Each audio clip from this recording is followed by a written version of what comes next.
Hi, Dot. Hello. Hey, Megan. How are you? How's it going? I'm great. Glad It's to a hear beautiful that. fall day.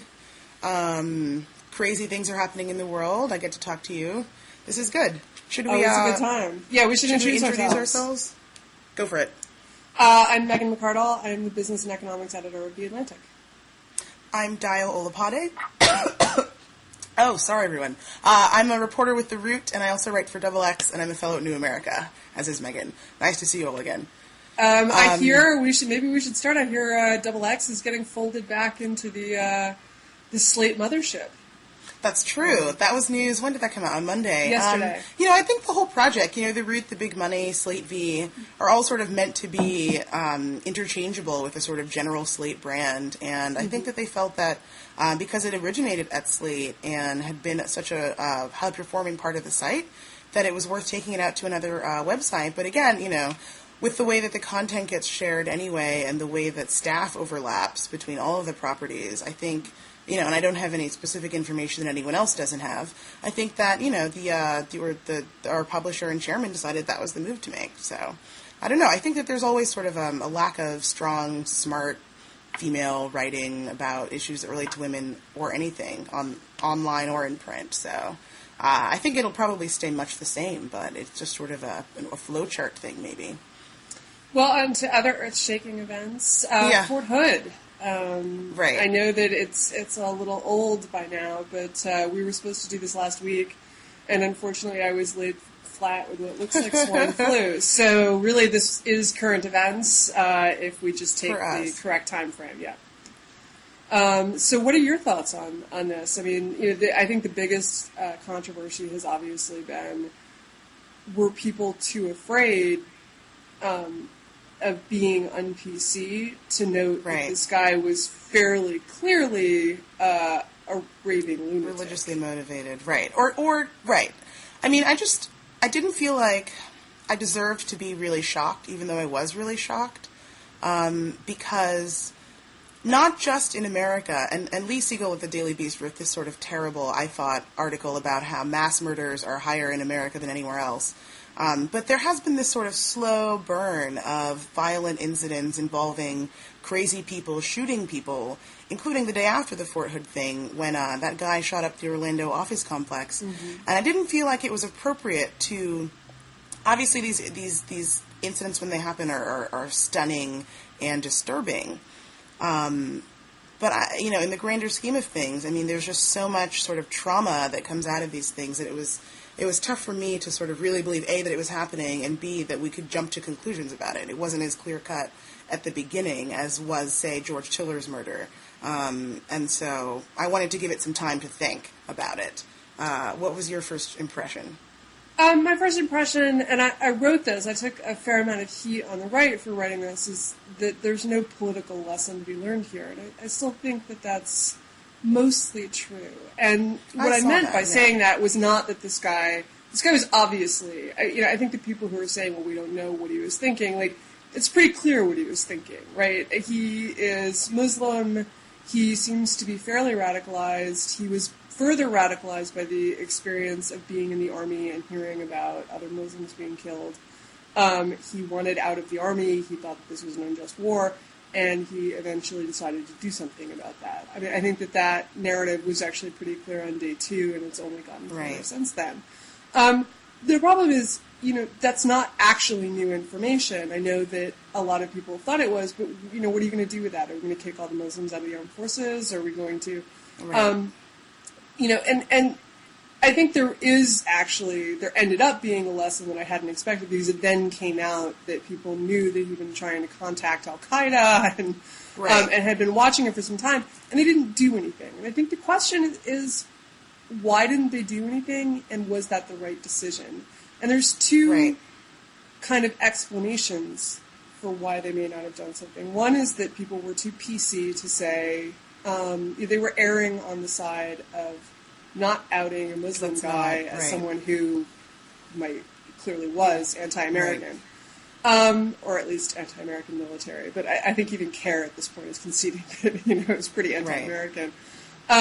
But the second possibility is that at least the intelligence agencies were trying to see what happened. They didn't think he was going to do this, and they thought he might lead them to more potential terrorists. Right. And the question is this the best practice? I mean, is this how, it's a sort of interesting ability to sort of look at as a cross-section of how a specific threat to American security and the troop security is handled. You know, it's sort of, we've got this like CSI sort of backtracking to see, you know, which agencies dropped the ball, what the protocol is for flagging someone like this who had clearly exhibited, you know, erratic behavior that would suggest in all the ways you've mentioned that he is a threat, poses a threat to America and you know, even to himself. And I think what's also interesting about this is we're going to get the chance to hear if Hassan does, you know, pull through, and it looks like he will, despite being paralyzed from, I think, the waist down. We'll hear what he has to say for himself, and that is something that obviously, you know, with Friday's announcement that Eric Holder will, well, I guess 5 of the individuals who are suspected of masterminding the 9/11 attacks will be tried in federal court. I think we'll hear a lot of that too. But generally, I feel like it's troubling. But again, and I hate. Well, I guess I'll just say that, you know, there are so many deadly incidents, you know, that happen around the world. We're coming up on, you know, the first anniversary of the Mumbai attacks, and I've been reading this like fantastic account in the Virginia Quarterly Review that talks through this whole like sort of tragic, traumatic experience of being under siege. Pakistan has had an incredibly violent several months. Plenty of other places have these sort of terrible things happen to them, and it's just been interesting to me to put it in context when you have the country sort of mobilizing and being riveted to the television, you know, much like, you know, the Mad Men JFK episode, and watching the way that people have to react culturally and politically and practically to this sort of violence. I don't know what your sense is of how we're dealing with it. You know, I think we're dealing with it. These incidents are rare. They're not as shocking as attacks on civilians, and I say that not to take anything away from the people who were killed, which was an amazing tragedy, but they were killed because of their membership in the U.S. Army, and that is a risk of being a member of the U.S. Army. I want to say this very carefully, because I do not in any way want to justify what he did. What he did was appalling and wrong, and but in the same way that, like, when Palestinians attack Israeli soldiers, I don't have any particular sense of indignation. I mean, they may be wrong on the merits. It's tragic that people die. But I don't feel like this is some sort of violation of human norms. When you attack military targets, you are engaging in an act of war. Military targets are expected to be hardened to it. That's the risk that you take when you join the military. It's not the same as driving planes into the World Trade Center or blowing yourself up in a marketplace. Right. I mean, I noticed that you agreed with Matt, and also I felt strongly about this particular issue. Our mutual friend Matt Iglesias had written about the framing of this as a war versus a criminal act. And I thought that it was really appropriate and sort of pairs nicely with this great post that Mark Lynch had written at Foreign Policy about not conceding the sort of terms of the debate that, you know, the terrorists want, which is that, you know, this is, it's empowering. You know, we're in a place where, you know, non-state actors, very small groups of people can have superhuman impact in terms of, you know, the way our geostrategy plays out, the way our national security policy, the way our lives are lived. And that's all been well known since before 9/11.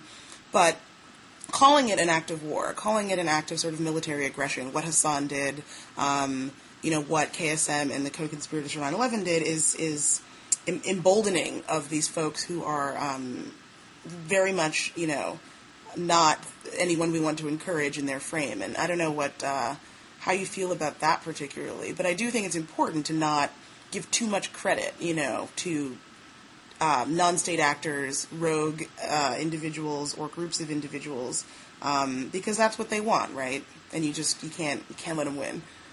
Well, here's what I think. I mean, I think Matt did give too short shrift to the fact that there are really serious issues with trying these people in U.S. civilian courts. Like, you know, do they have a right to confront their witnesses if their witnesses are people in another country that we can't subpoena? Were they read their Miranda rights when they were captured on the battlefield, et cetera, et cetera. I think these are serious problems. How do we prosecute these people without compromising intelligence secrets? How do you prosecute someone who doesn't acknowledge the legitimacy of the court to try them?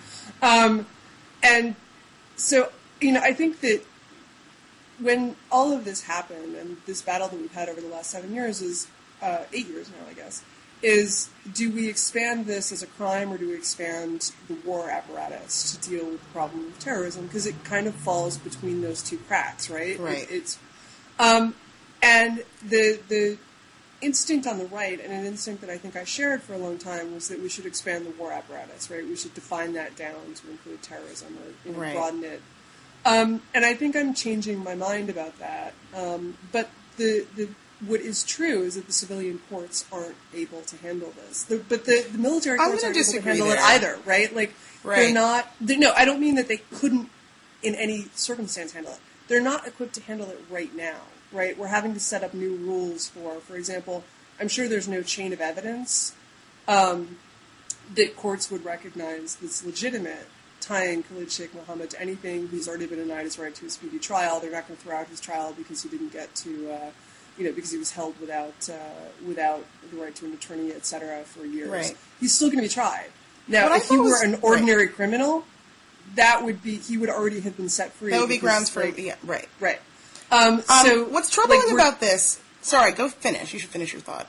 But the military system isn't set up to handle it either, right? These people don't meet the definition of combatants that the military is equipped to deal with. They don't wear uniforms. They blend in with the civilian population, et cetera, et cetera. Like, there's no procedure for dealing with someone who is a prisoner of war when it's not clear that there is any entity that can declare an end to the war, right? Like, we can't come to a peace treaty with Al-Qaeda. We can't declare that we've conquered them. They might be so, how do you hold a prisoner of war when there are literally no circumstances under which you can say, here is when we will release them?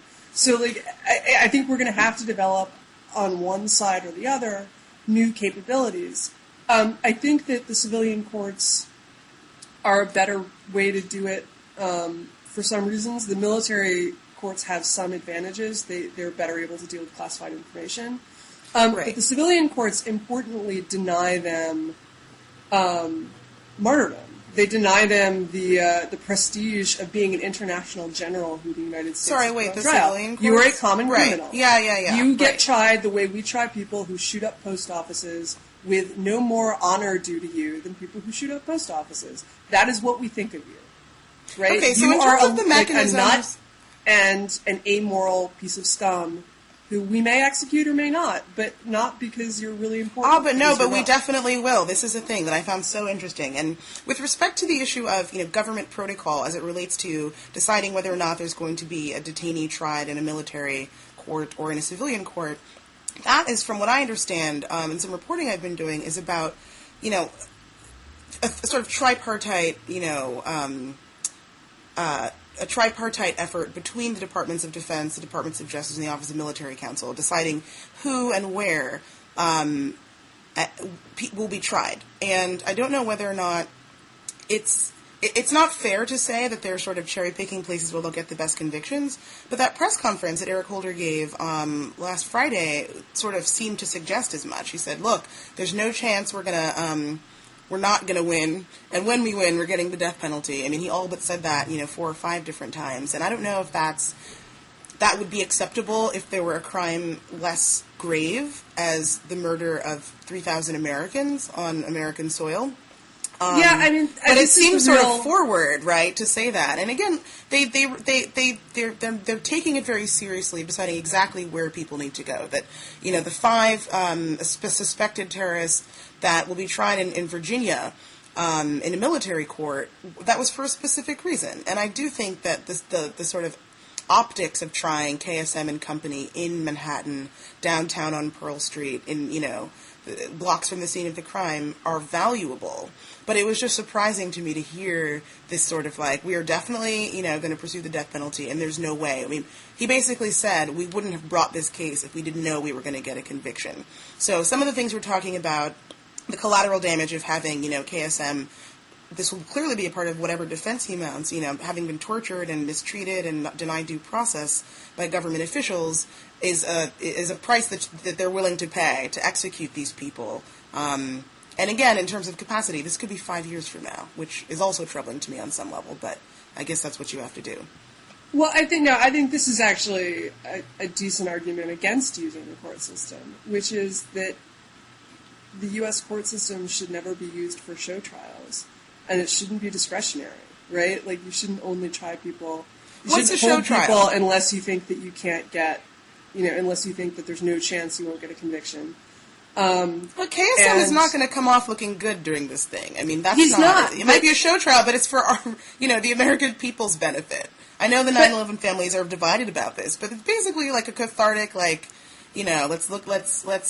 have the trial and then let's kill the dude. I mean, that's basically it, right?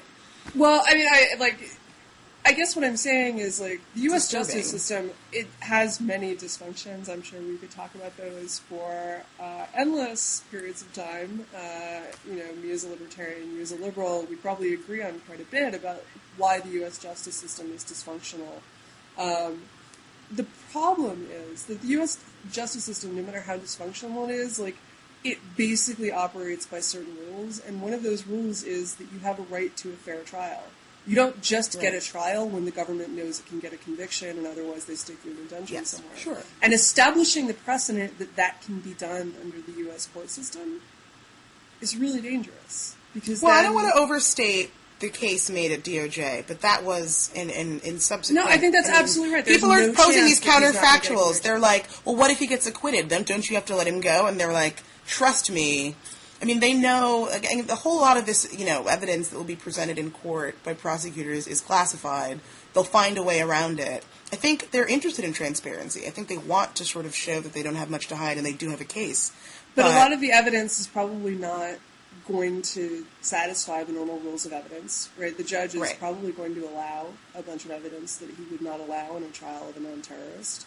Right. Also, are they being charged with the 9/11 attacks, or are they being charged with some other thing so that they can... I actually don't know. I don't know. We don't know because they haven't been indicted, but it'll be interesting to see. So, I think that we need to set up new mechanisms so that there are rules, and so that, sadly... maybe there is a chance that terrorists will go free, just as there's a chance that mass murderers may go free. That horrifying criminals may go. I'm an idealist. At heart. I presume they'll get a fair trial. I mean, that's what we do well in America. That's the point that we should remember. But, it's kind of like the Nuremberg trials. I got a lot of heat for saying they were basically show trials, but they were. The rules were set up so that there was no chance that anyone that they wanted to convict was not going to be convicted. And when you do that, when you know who you want to convict and what rules you need in order to convict them, and then you create those rules in order to get the conviction you want, that's deeply problematic. And I would hate to see that become... I mean, there's always some element of that. I don't want to sound like I'm some sort of, idealist. The RICO laws are a perfect example of we knew who we wanted to convict. We passed some laws to make it easier to convict them, and then we went and got them. But, in general, the statutes happen, then the crime happens, then the trial happens, not some other order that allows us to execute our sense of justice and vengeance, which I think is entirely justified. I mean, I'm against the death penalty, but I can't say that, Khalid Sheikh Mohammed tops my list of people I'll be sad to see executed. But at the same time, I think the U.S. justice system is really, really precious, and so we need to start thinking about how, if we're going to try them, do we preserve that? And the one thing that does worry me is that I think that the Obama administration may be more worried about public opinion abroad than he sort of is about the lasting effects of what he's doing. Okay, I mean, certainly, timing is everything. I mean, this sort of issue, and again, they're going to keep having to make these decisions with everyone else who's at Gitmo, right? And this brings up for me the sort of strangeness, and everyone has sort of generally, the administration stopped pretending that they're going to get it done by January 22nd. those deadlines were somewhat artificial. But more generally, I feel like this first year of the Obama administration, and we've just come up on the 1-year anniversary or whatever of the election, has seemed to me to be so dependent upon, like this sort of high-wired balancing act, where you have legislative priorities that are really important. They chose, back in February or whatever, the healthcare was going to get done. They set these timelines. The deadlines were missed. And then there's been this sort of domino, backup effect with all the rest of the important legislation that they were attempting to get through. I mean, they were cruising through the stimulus, got through the budget. That was cool. And then healthcare sort of became this long, protracted thing that's, still going on. I think, the CBO is releasing its numbers for a Senate bill today, and, we'll see what happens with that. But as it relates to, right, but so as it relates to, other pressing issues like climate change, which is clearly an important part of the foreign trip that President Obama is taking to East Asia, Senators John Kerry and Barbara Boxer hit their deadline, whatever the White House political shop told them to do for a climate bill. And, that's all shot to hell, right? Because, it isn't completely, but there's not going to be any legislation out of the Senate before Copenhagen, in December. And so it just is this very, very tough game that they have to play, where they have to give people deadlines. They have to, negotiate all of these issues, but any little slip up. I'm sure they wanted healthcare done before the November 3rd gubernatorial elections, right? I'm sure that things might have looked different if healthcare had been inked. And so they're having a tough time, I would imagine, balancing out what they want to do with like the sort of vicissitudes of congressional politics and the national mood. I'm not sure that the gubernatorial elections would have looked different, because the people who support healthcare are the people who fairly reflexively support Democrats. Healthcare, it hasn't polled with healthcare being more popular, with more favorable than opposition to healthcare for over a month, I'm pretty sure. And certainly when you... Yeah, I keep looking at those numbers. I saw those numbers on your blog. I don't know. People can cherry pick those like however they'd like. I don't claim to be a pollster. Pollster.com runs a running tally of all of the polls on healthcare. And you can go look, and they're not more people. It's really clear that more people oppose healthcare reform than support it. Yes, the questions are phrased differently. It'll be like, I think the question in the Gallup poll that you posted was like, should the government be involved or should the government be uninvolved? If you asked a question in a different way, I'm trying to think. But this is all the same. This is all the same question. It's favorable. Slightly different phrasing. Well, if you ask people, do you favor the public option? Do you support the Stupak amendment? I think people would split differently, right? That's sort of the trouble. But it's generally true that anything that the pieces of anything, it was true of Social Security reform, right? When you pulled individual pieces of it, people didn't think it was a bad idea. Then when you asked them if they wanted Social Security reform, they're like, "Oh my God, no, I don't want Social Security reform." Well, which is more accurate? But it doesn't matter. That's how they vote. You can tell them that in some meta-universe they really do apparently support healthcare reform, but they vote on their favorable or opposed to the bill, not on their favorable or opposed to various components of the bill. You can try to change their minds by talking up one aspect or another, but politicians look at the favorable opposed for very good reasons. So I think certainly this fight over the Stupak amendment is one example of where a specific line item, it might be enough to sort of actually catalyze people's at least constituent concern, because it is tough to sort of abstractly support something like healthcare or abstractly support something like Barack Obama, and it's another thing to go knock on doors or to flood Stupak or Pitts or Ben Nelson's office with phone calls. Or it's another thing to, round up the votes that, House Democrats say they now have to sort of torpedo the bill. So there are different degrees of motivation. But I found that last-minute sort of deal-making, obviously as someone who's been in D.C., not forever, but long enough to know that goes down, I still found it to be really dirty and troubling that was sort of this last-minute compromise.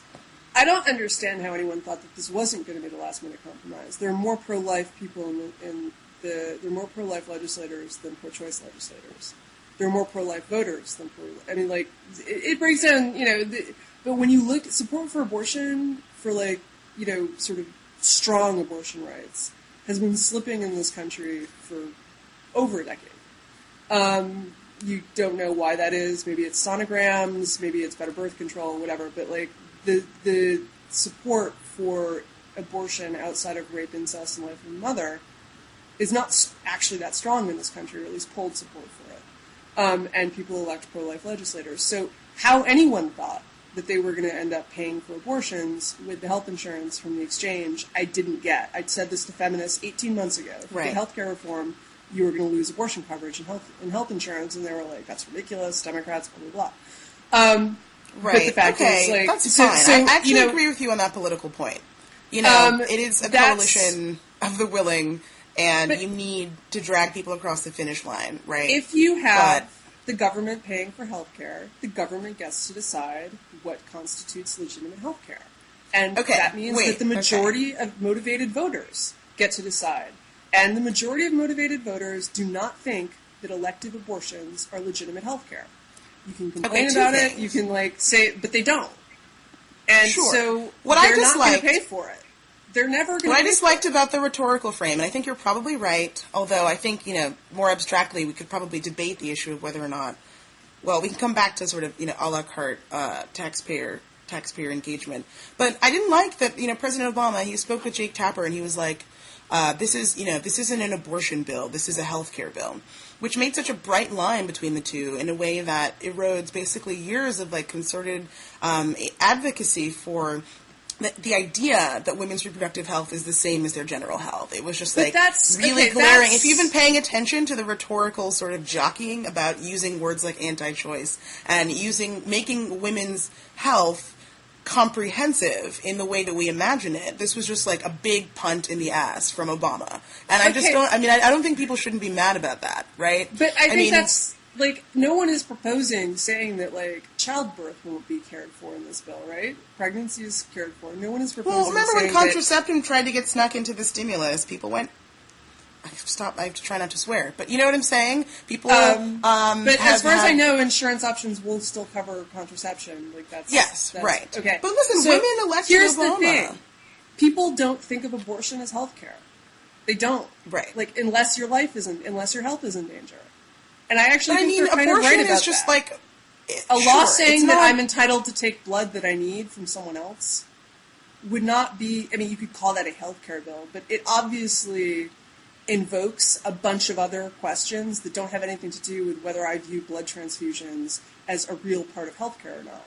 Abortions are different from other kinds of healthcare because they involve questions of personhood, etc. So, no, I don't. I think that feminists took up this line that this is just pushing women back, and we're treating women's reproductive health as not a real part of healthcare, and that's crap.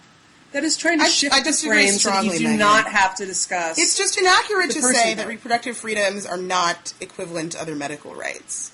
I mean, not only are they important for the personal health of the mother, but they're crucial to the economic development of any society, be it as one as developed as America's or anyone else.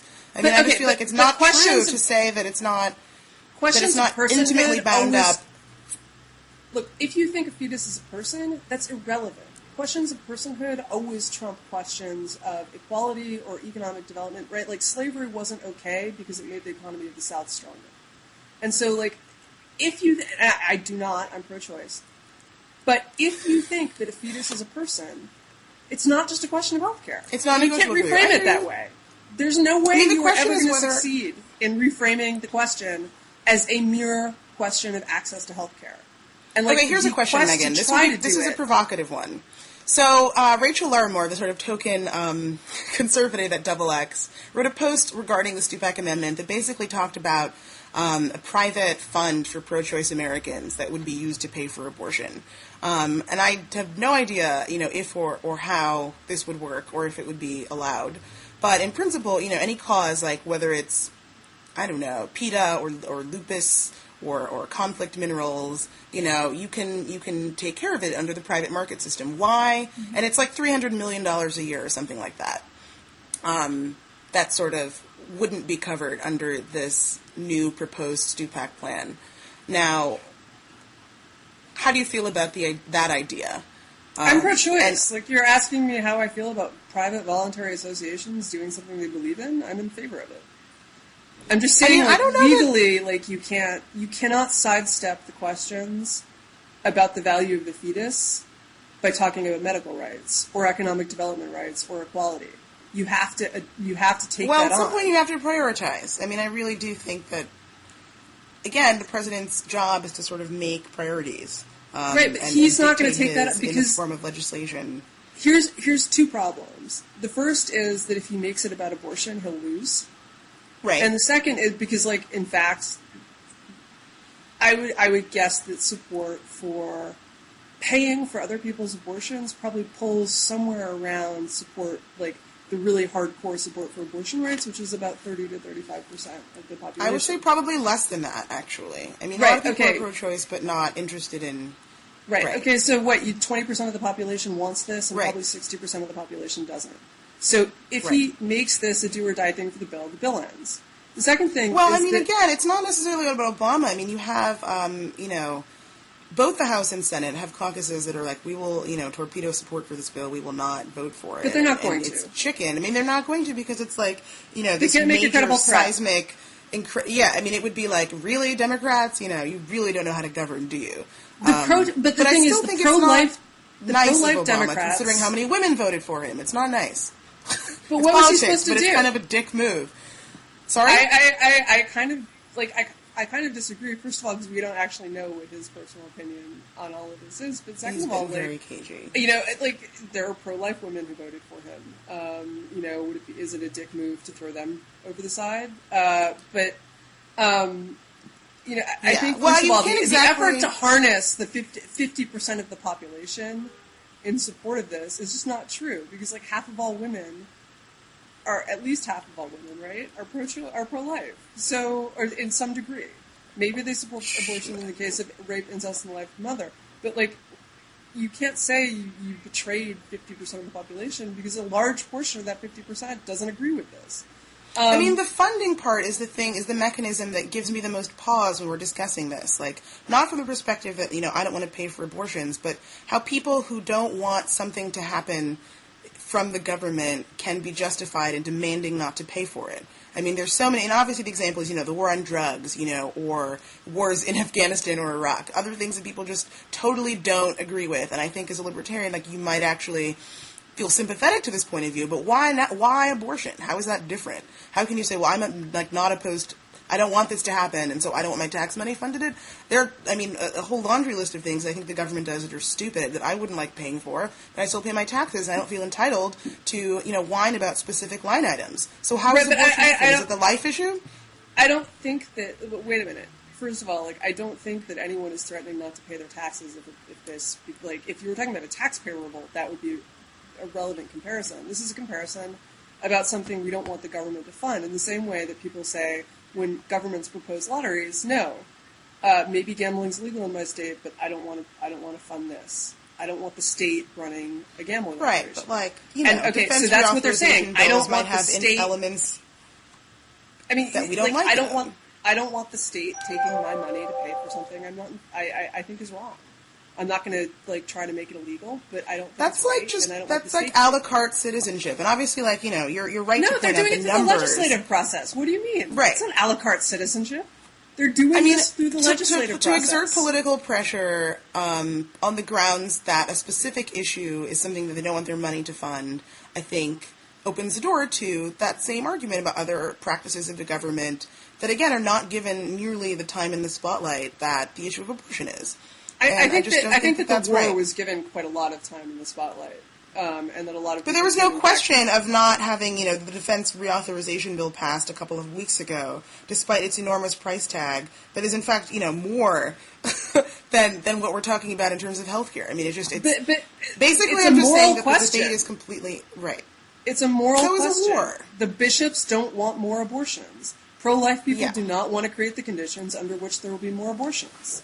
That's a perfectly legitimate, I'm not quite understanding, there's two separate arguments that I'm hearing from you here. One is that people are saying, I don't want this in the bill, I don't want to pay for this. And And, like, I think that's entirely legitimate. Everyone lobbies the government for what they want, right? They Right. lobby the government for what they think is a legitimate exercise of state power or a good exercise of state power, and what they think is a bad, they lobby against what they think is a bad exercise of state power. So that's one. The second question is, why do we treat the defense budget separately from other things?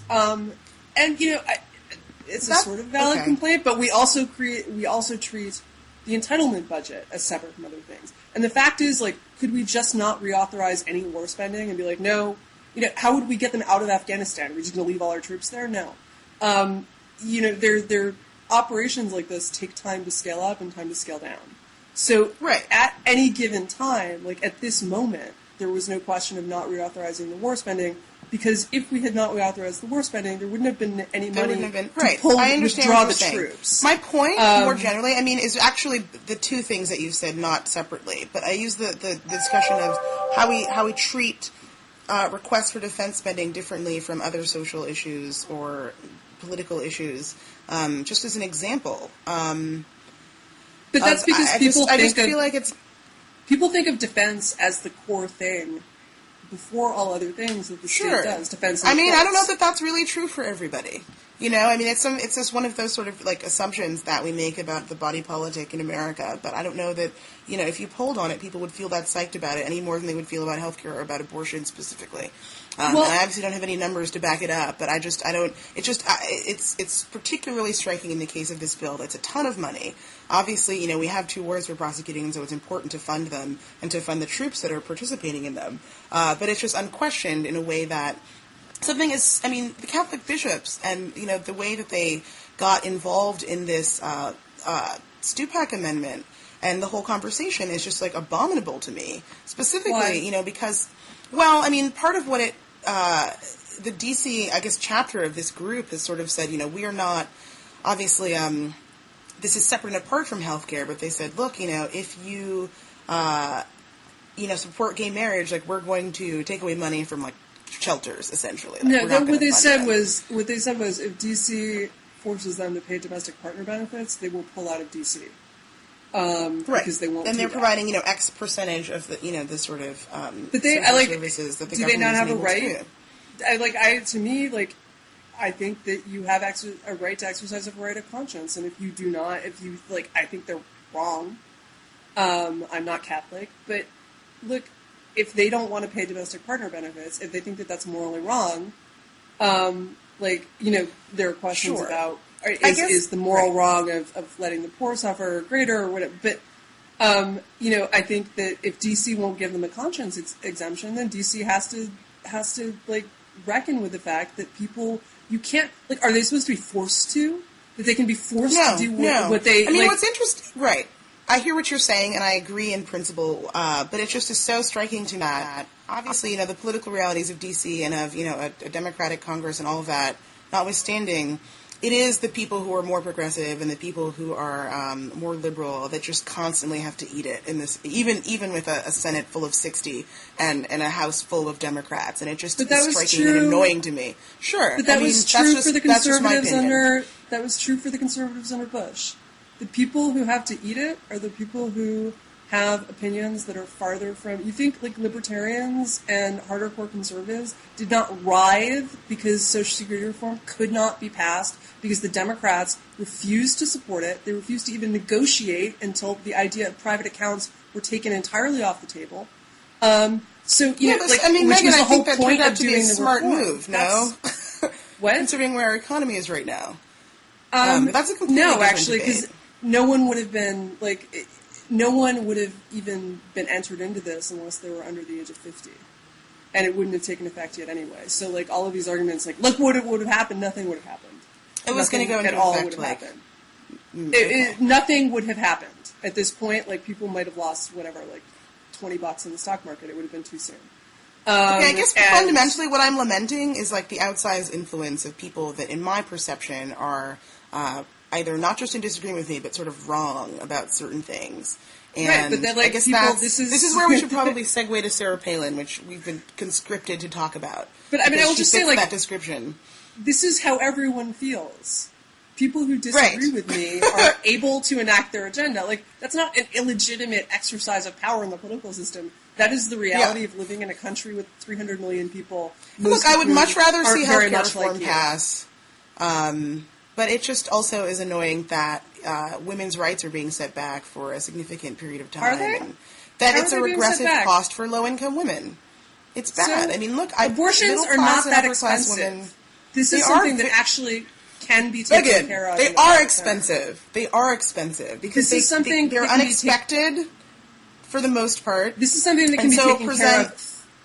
First of all, the women who are too poor How much is an to abortion? get abortions How much is right an now, abortion usually, Megan?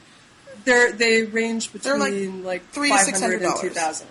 It depends. Right. It depends on now, where if you don't have very much liquid income, liquid assets, if you don't have, are a you lot getting of, an abortion now? No, I'm just saying, like, this is, I mean, part of the reason why someone might wait 6 weeks is because they don't have the money to pay for an abortion, and now that's even more likely. And Right, some people who, No, it's not more have likely. stillbirths The that women need you're to be, talking about don't have health insurance now, right? They're poor now.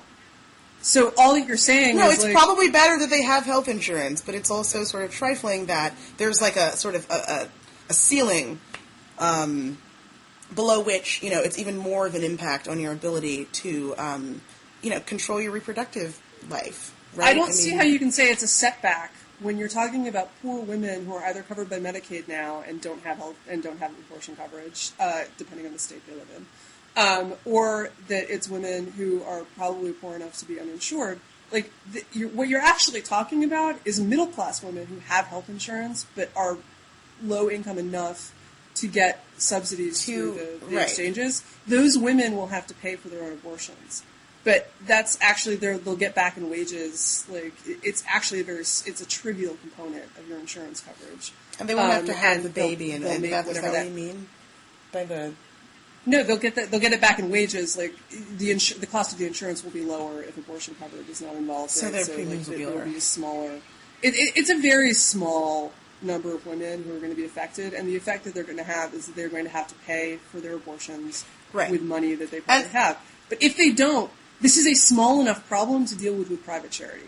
This is actually not something where you can say, like, it's not this expense that can vary wildly so that, people can be unexpectedly pushed into bankruptcy by the need for an abortion. Like, abortions cost a fairly small amount. They can be managed through private charity pretty easily, and they don't, like, they already are. Yeah, of course. And they have a sliding scale, and people are able to do it. I'm just saying that... I don't see how it's setting women's rights back. Women didn't... No, of course, Megan, I think it would be much better that women who are not covered by insurance be covered by an insurance plan that passes because this amendment is attached to it. I mean, I think that's really clear. But, it's unfortunate to me that we're still at a place in our national discourse where those rights of women would be seen as sort of expendable, just in terms of the pure political machinations that, there was no other interest group. Obviously, there have been plenty of interests dumped overboard and thrown under the proverbial bus during this whole political debate over healthcare reform. But the sort of last-minute, unsurprising, as you noted at the beginning of this conversation, jettisoning of abortion protections seems disheartening to me. I guess I'll just leave it at that. But we have to talk about Sarah Palin, because she's back. Yes. She never really left, did she? I don't really have, much of an opinion on... I don't like her. Yeah. I find her grating, and I find her sort of... as a certified member of the East Coast annoying college-educated elite, I find her basic political platform, which is I shouldn't exist or be allowed anywhere near the levers of government or allowed to vote or whatever else she's on this week. Well, do you think of her as the last time I looked, and admittedly I try hard not to look, she's just running against me. And then my readers are like, why do you hate her so much? Why are you such a liberal elitist? It's like, her whole thing is that I'm a terrible human being. Yeah, and we're allowed to, who should never be listened and you're allowed to to reciprocate. So do you think of her as more of a political figure or a cultural figure? I keep trying to figure it out. She, did this Oprah interview because she's got this book, because she needs money, because she's unemployed. And during it, it wasn't about politics. And I can't remember the last time Sarah Palin was about politics or policy. It really just seems like she's a cultural figure that people orient themselves around. everyone, yourself and myself included, but she doesn't have like a set of a political view that people can orient themselves around, or a set of issues, and that's sort of like the chief knock on her. Because I thought she was like, at least, I mean, there wasn't like the crazy babble that we got during the campaign and her resignation speech in July. She was actually fairly put together on Oprah, but still, you know, isn't a politician. I don't see that. I don't understand why she would be considered one. Unless we think cultural issues matter more. Withdrawal from Alaska? Yeah. Who ran it? I mean, like, cultural issues do matter a lot. And they're mattering more, much to my dismay, to the Republican Party. But she moves the needle. You know, like, in fact, like, the sort of shtick about the Tea Party as being a bunch of racist yahoos is stupid. And, like, no doubt there are racist yahoos among them, some of them carrying signs. They're convicted. Like, people are convicted. They really believe what they're talking about. I mean, I don't think we can just dismiss them as crazy. They're not motivated by race. I mean, the idea that, like, it's all about the fact that Barack Obama is black is ludicrous, right? Like, it's just totally, they're against Democrats. They're conservative people. They don't like Democratic presidents. Like, it's, like, nothing to do with the fact that he's black. He's spending a lot of money, and they don't like that. But I thought that was really interesting. But, I mean, like, you know, for some of them it may be, but that isn't what's motivating the Tea Parties. And the notion that that's the only possible reason anyone will be out there protesting, like, this, you know, $2 trillion in new spending or whatever it is this week, is just, like, it's this incredibly smug, like, I don't want to deal with my opponents, and so I'm just going to accuse them of being racist. But this is, like, I mean, that's classic Sarah Palin. It's the power flip of... Right? I mean, this... But it's the inverse of Sarah Palin. I don't want to deal with my opponents, so I'm just going to say they're exactly. Which so is now I don't have to answer anything they say. They're just jerks. But like, to me, her withdrawal from the governorship, her resignation of the governorship, indicates one of two things. Either she has some sort of deep skeleton in her closet that's really problematic, or she has some sort of incredible impulse control problem. I think, yeah. And just does, like, lunatic things. I believe that's known as being a maverick. I think that's what that's called, right? I mean, that's the name for that. Or being completely unstable. One of the reasons I did not want John McCain as president. Like, you know, if, like, I don't want someone who's just going to be like, you know what, I decided I'm sick of being president. Right. So I'm not going to do that anymore. The actual more defensible argument to me is, like, there's something, I don't know, like, something wrong with her. I don't know, what do you think? I mean, I think the same mechanisms that sort of elected Barack Obama, and we can't ignore them, is like this celebrity culture thing. I mean, you know, it produced a president that, like, I was happy with and that I ended up voting for, but ultimately, like, what did people, you know, it wasn't quite the McCain campaigns, you know, do you really know Barack Obama? You know, cue the music. But a lot of it was a lot of people who were drawn out from their living rooms to actually vote, having not voted or registered or done anything in years, because they liked the sort of optics of Barack Obama. And I think that those same mechanisms are what, you know, provide Palin with what seems to be a sort of robust amount of support from, you know, average Americans who might not be so politically engaged. These so-called soccer moms or whatever. Or people who like guns, or people who like, you know, hot chicks in shorts. But what's most contemptible, I think, about Sarah Palin is that she's, you know, hates the media except for when she's manipulating it, right? I mean, the Newsweek cover with her in the shorts, yes, it's sexist. But, you know, in her rebuttal to that, she was like, well, Newsweek should be more substantive and more policy-oriented. I mean, the woman, as I said, in a recent, you know, appearance on TV, I was like, this woman would be hard-pressed to name a greenhouse gas. And I think that that's true. And I think that that's not really fair to the people who are expecting some sort of leadership. But, you know, she's got the right to write a book for a lot of money. She's got the right, I mean, Barack Obama did it. Joe Biden, everyone, Hillary Clinton, John Edwards, they all had books, right, that are like them gazing at an American flag sort of contemplatively and, you know, writing about their life and getting up off the floor when you're knocked down and it taking a village. And even Obama sort of dashed off this book, The Audacity of Hope, that clearly was orchestrated toward a presidential run, we now know, in 2006. But the point is they had policies in them. They had, like, stuff, like anything. Like, I was listening to Oprah for anything at all that would indicate that, like, something was happening in this woman's brain that was, like, political. And she's a cultural figure. She talked about her kids. She talked about what it was like, you know, balancing all of that and how it wasn't fair. And the book is full of, you know, apparently I haven't read it, zings at these McCain advisors who mishandled her.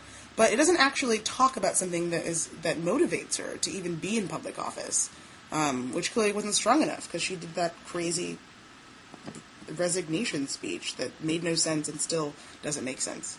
So, basically, I don't like her at all.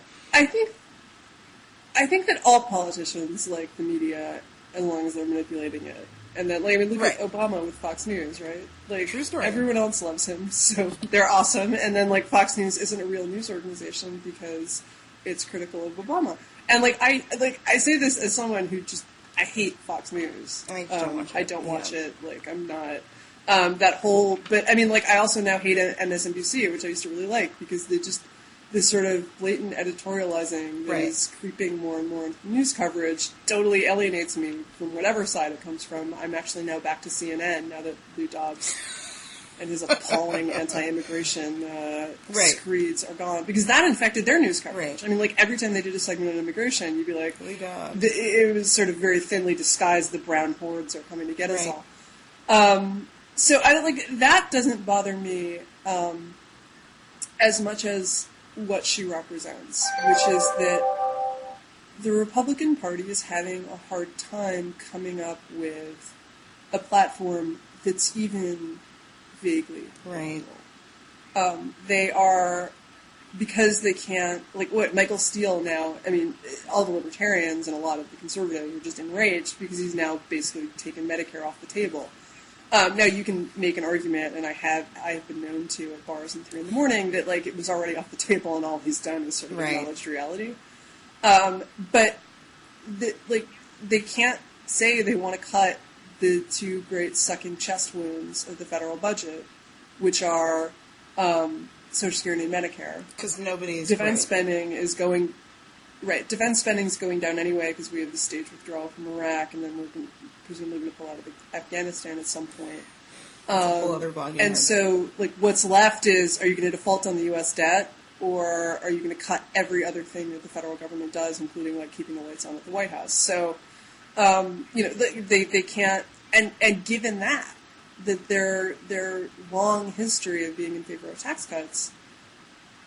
What are you going to say? I'm going to cut taxes and the money's coming from where? We've got a $700 billion deficit. Now, I think Democrats now have the same problem, and I think that they made some of that problem for themselves. And now there's sort of a little bit of kabuki about, next year, we're going to have to work on, again, in advance of the elections next November. Let's be clear. As Obama says, let me be clear, this is they're shameless. Not going to do anything. But, maybe. Next year they're going to have a plan.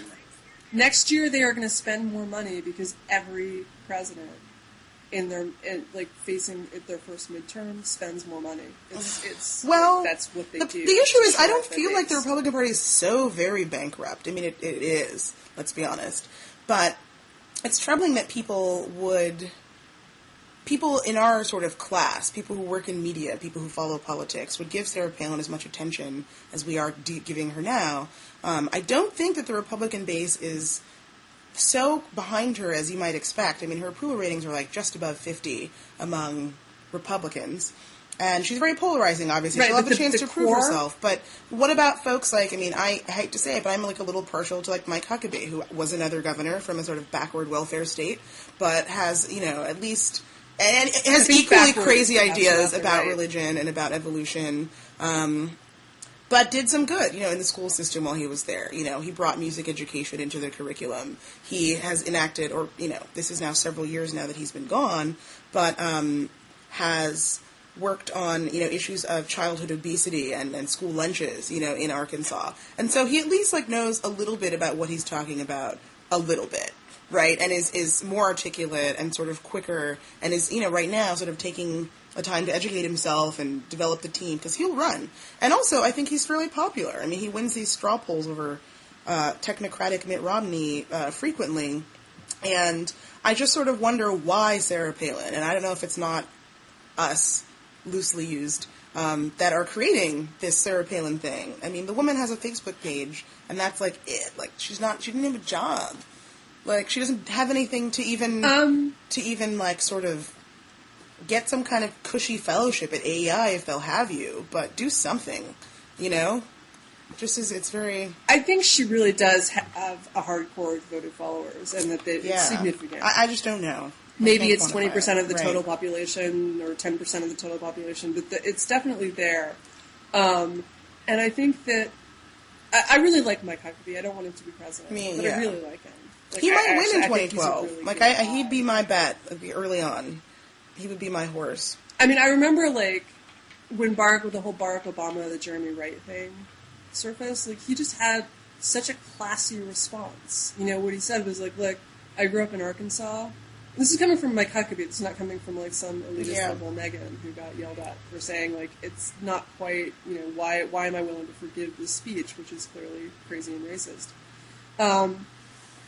And what he said was, like, look, I grew up in Arkansas back when segregation was still a real thing.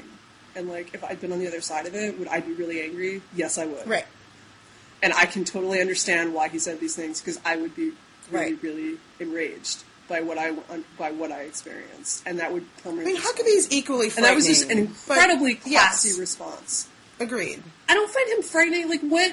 Okay, here's the thing. Like, I don't want him to be president, but, like, realistically, his religiosity and what he thinks about the role of the state in public life, of the church in public life, rather, I don't know that really matters. On the job, you mean? It's not like the president.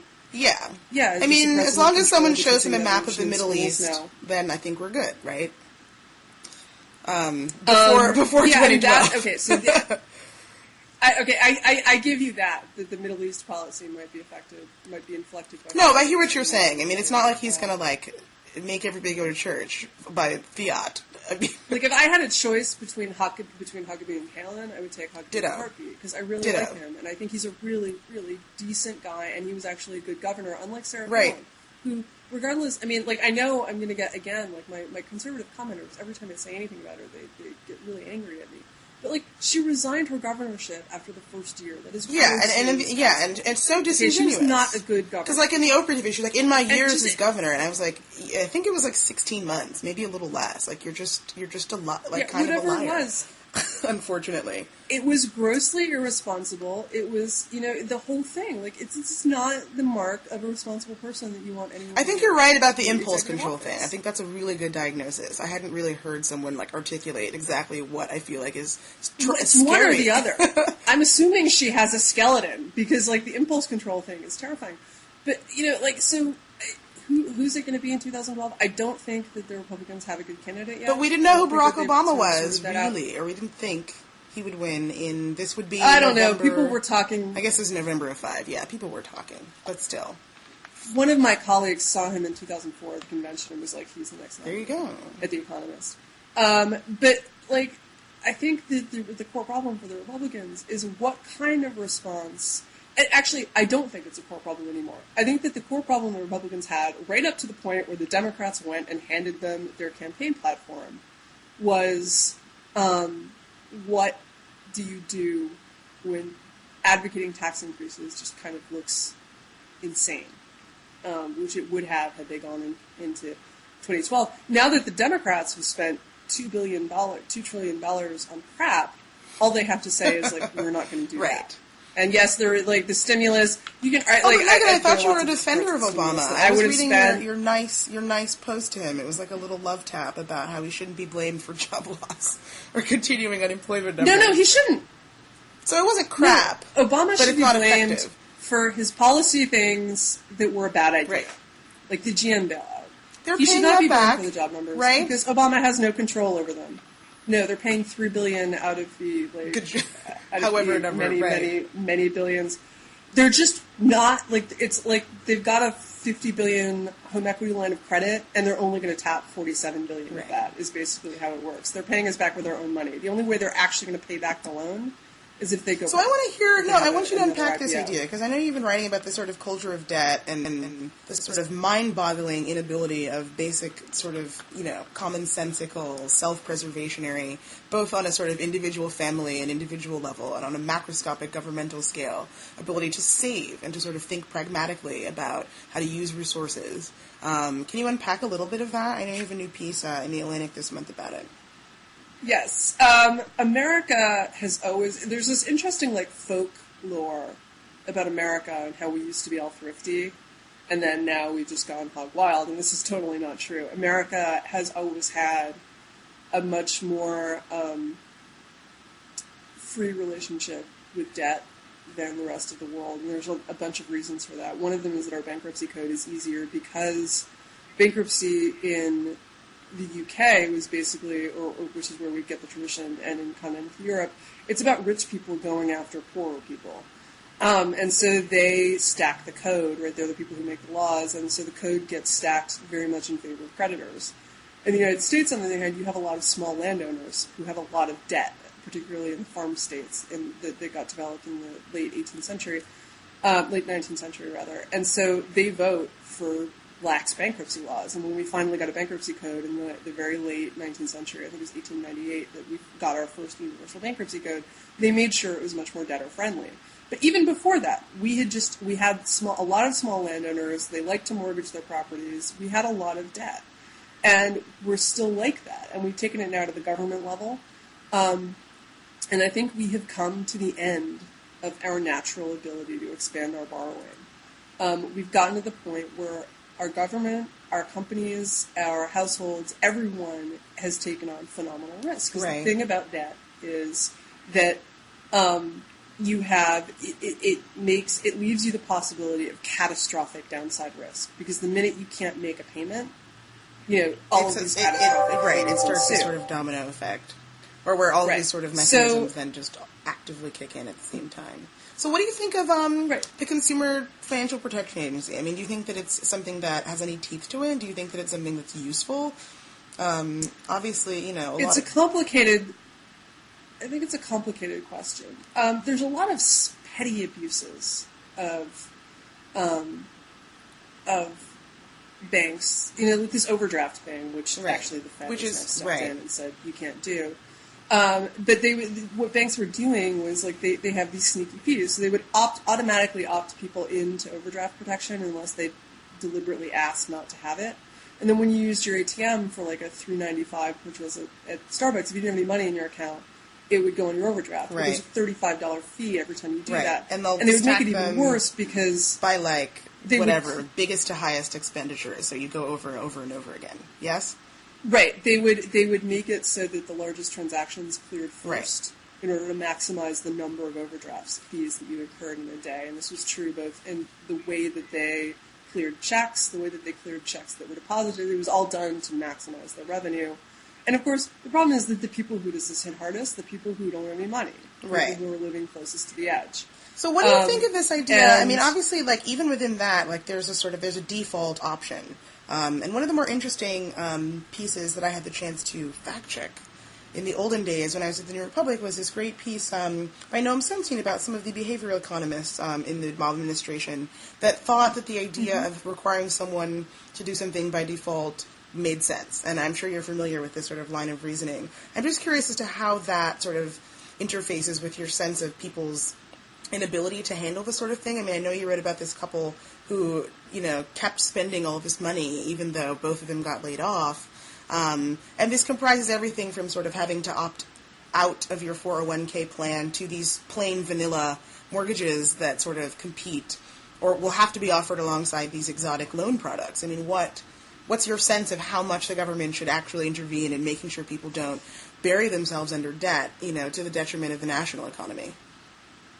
Well, I think, let me unpack this a little bit. I think that there's a bunch of different levels of what they call libertarian paternalism, which is the Cass Sunstein, who's the Thaler, and Dick Thaler, who was one of my professors at Chicago. There's a situation where you have to have a default, where there's no possibility of not having a choice, right? And where you are the person setting it. So if the government asks you, when you do your taxes, the government asks you if you want to donate money to X, Y, or Z on your tax form, right? Now that's what you would call an opt-in. Right. So the government has to pick a default, and they've picked the opt-in default. If they picked the opt-out, where you had to check a box, or else they would take $10 of your money and give it to the various things you can donate to, that would be, that picking that default correctly, and I think that the opt-in in that case is the correct thing. The government should not take your money unless you've explicitly noticed that the boss is there and said that you want to give your money. Then there's the situation where someone else has the choice to make the default, and the government comes in and tells them which default they should make, and that's more paternalistic. And in cases like the overdraft fees, I don't have a huge problem with it. I think in general, but it then does get into paternalism, because you can say the government should make everything opt-in, which is a lot of libertarians would be more comfortable with. Or you can say, the government's going to choose which things should be opt-out. And the thing about opt-out is that more people will do them, and the classic work on this is 401ks. If you make 401ks opt-out, rather than having people affirmatively sign up for them, more people end up with a 401k. Exactly, because but it's then like, you're saying, I don't deal with this, I don't understand, and then they just, before they even know it, are saving money. Right, but then the government is making choice for people. Then the government's making choices. Yeah, because they're making choices about what are the right things you should be doing with your life, and that's, to me, problematic. But isn't it fair for the government to encourage saving? I mean, just on the specific point of 401k, I mean, there's obviously things that are much more objectionable that the government could be mandating, right? I mean, even mandating an individual to purchase health insurance seems like a much stronger intervention than these sort of tweaks that encourage... I would imagine. But encouraging actions, or let's call them non-actions, that would then, contribute to something that you agree is a social good, which is sort of alleviating or reducing the risk of people going into catastrophic debt. I mean, if it were precise enough, I would be wholly behind it. Well, there's a couple questions about this. The first is that some people have argued that for some people, saving is not the right choice. That they actually, by having a 401k, will do worse than, sort of hedonically than they would if they had spent their money at the time. Because, for example, poor people who tend to live less time, they don't get as much value out of deferred consumption. Second question is, you can't it's very hard to force people to save. I'm actually not entirely against the idea, because there's this great moral hazard problem, which is that if people don't save, we can't make a credible commitment to let them starve. So, we're going to take care of them if they don't save. Right. So it's an interest of the government to encourage that. I mean, but the problem is that as long as people can borrow, you can't make them save, right? You can up their 401k, and they may just downgrade. And you can't stop people from, and this is something I don't know enough about, but mixed it up a little bit with some folks about the idea of payday lending. You can't stop people from their right. I mean, you can't abridge their right to go down and pay 489% interest on a $50 loan. You just can't. But you should, in my opinion. States have. Right. You can. I mean, that's states part have. of. This is what's something that got left out of the CPFA or CFPA discussion. It just sort of ended up going by the wayside. But there was a serious effort to sort of crack down on payday lending. But the argument against it is that people have the right to get the money, or to go to rent a center and get end up paying $3,000 for an armchair that maybe was $600. It's their right. I don't know that I'm not often enamored of sort of being in the business of just finding and then conscripting rights, but I just think that that's one that in this particular climate, economically, we might consider holding less sacred. Let's just say that. Okay, well, so this is the core. This is the real core question, is do we want the poor to have access to credit? Right. Because if you look at payday lending, the interest rates look obscene. But then when nonprofits try to do it, the interest rates are also obscene. They're less obscene, but they're not... Even nonprofits it's a 300%. But the problem is the default rates are really high. Right.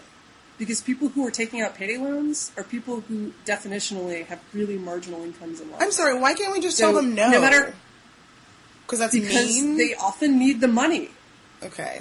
Most people who are taking out payday loans, right, are people who are living paycheck to paycheck. Are taking out a payday loan because they don't have enough money to eat. Right. Or their car broke down and they can't get to work. Right. Or they need an abortion. People take out payday loans for Christmas gifts. They need an abortion.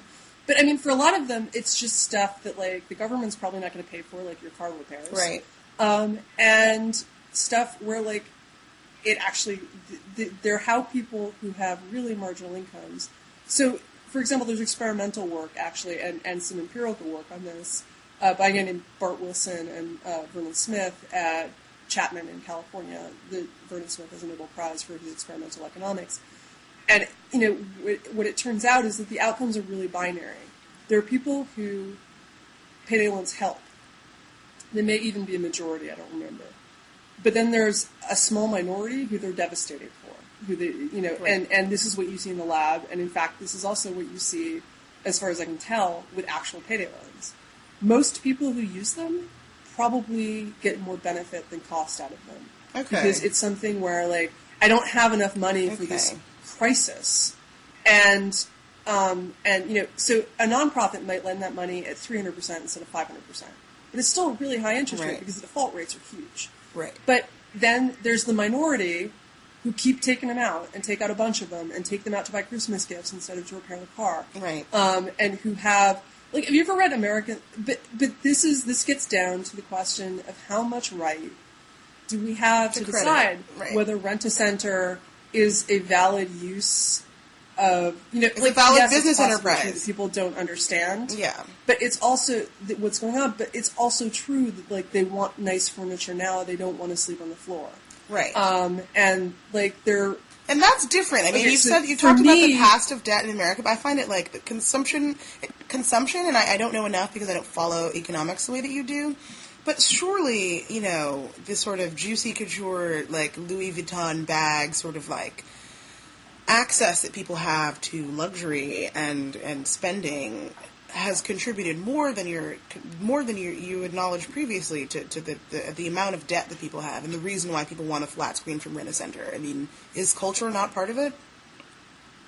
I think that the aspiration to stuff is increased. Nice stuff is fairly old and fairly common.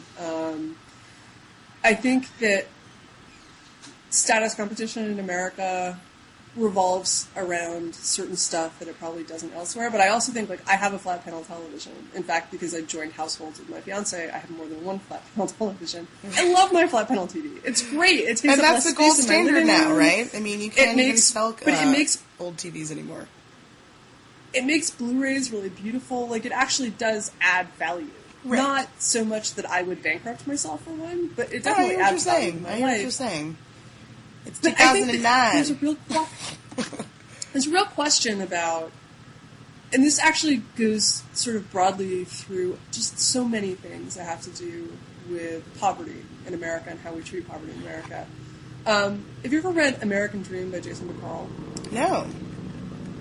That's a book that it's interesting. I'm trying to think. John McWhorter did a list of books for The Root that were sort of underread nonfiction books about race, and I believe it was one of them.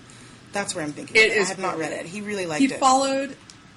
He followed three women. I actually don't know whether Jason McArdle is black or white. I think he's white. I think he's white. But he followed three black women in the Midwest through welfare reform. Right.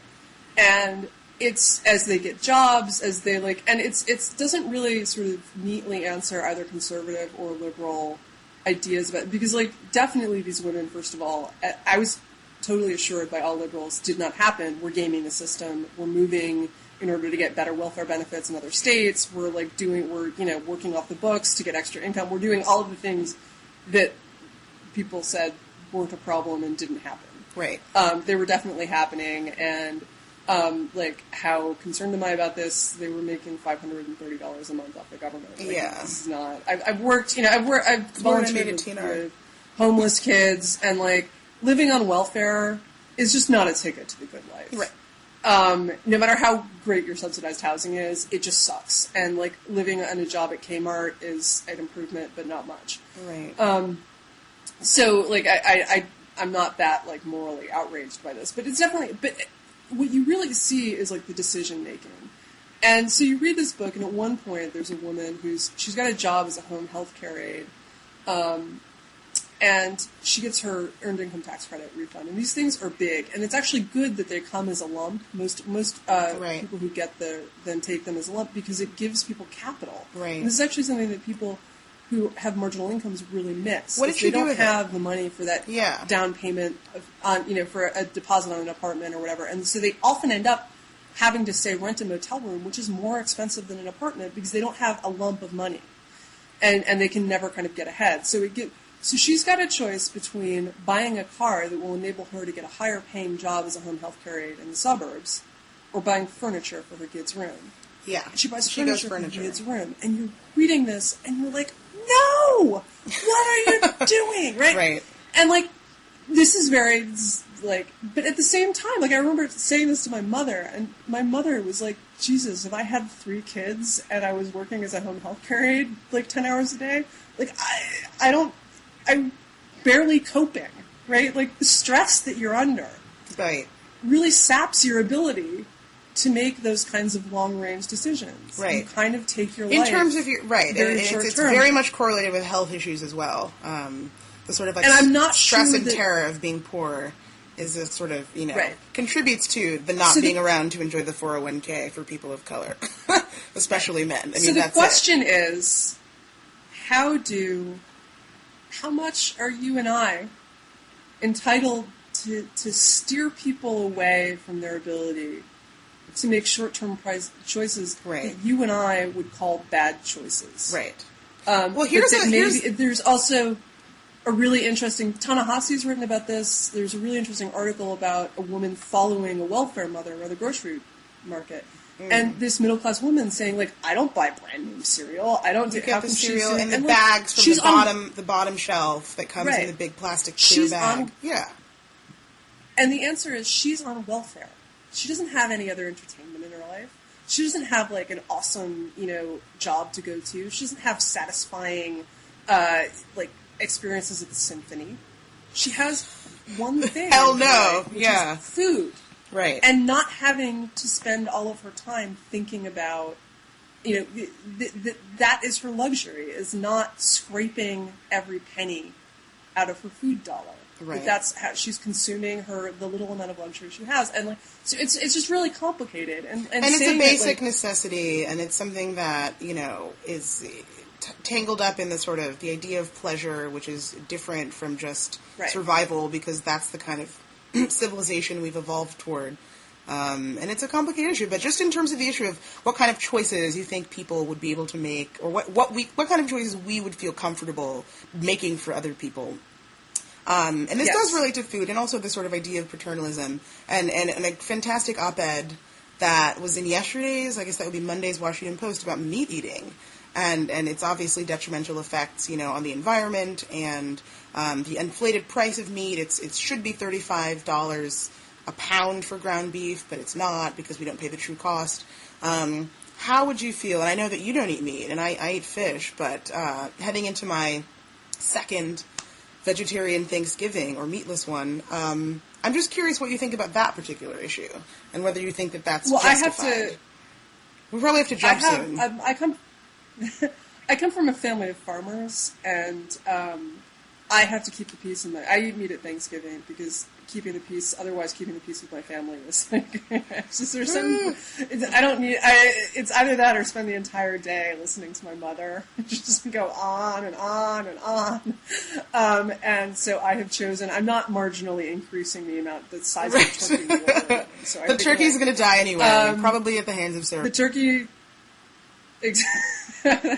She's standing in front of a turkey while it's being butchered or whatever. Let's pretend that didn't happen. But I go after the stuffing. I do think that it would be really nice if there was some way for people to eat less meat more regularly. Not nice. That's a soft word, but it would be good if that were the case. There are ways. People don't want to do it. And we're back after a mild technical difficulty. So, I think that the people can eat less meat. They don't want to eat less meat. And the question is, as a libertarian, I'm totally in favor of ending any of the farm subsidies, of which there are many. I mean, the meat is one of the things that really is subsidized in this country because the grain is so subsidized and so much meat is fed on grain. And I'm also, because I care about animal cruelty, this again, makes my conservative commenters just absolutely enraged, as well as my fiance, who is, I think... I'm not crazy about animals, but yes. About as close... No, he likes animals. Like, he can't wait until we can buy a house and get a dog. But he is about as close to a meatitarian as if there were such a thing, he would be one. Right. But I think that animal cruelty matters. And so I think that a lot of the industrial farming practices that are designed to just herd animals as closely together, I think that antibiotics should not be allowed to be used prophylactically on farm animals the way that they are. Right. All sorts of, for the same reason we don't use them prophylactically in humans. If it were such a great idea, we would all be taking prophylactic But the behavioral aspect of it seems the biggest hurdle. Like, that's the hardest road to hoe, is to get people to eat less meat. And it relates to the earlier discussion about debt, simply because, meat is aspirational, just like the flat screen or, like, the whatever. An apartment, not a hotel room, is aspirational. And certainly that's what I think my parents find weird. I mean, they're Nigerian, and so, and in places like, China, where people are starting to eat more meat after, many decades and centuries of not having as much access, and having a more sort of plant-based diet, are now like, why can't we have meat too? And it seems sort of obnoxious to be like, well, because we're all going to die. But that's really where we are at this point. And so I don't know to what extent, it's even politically feasible, let alone culturally, to cut back on... I mean, maybe making the cost of meat real through removal of the subsidies you describe is a step, but people... I mean, it's aspirational across the world. No less than in the States. It's aspirational, and I don't personally feel this way.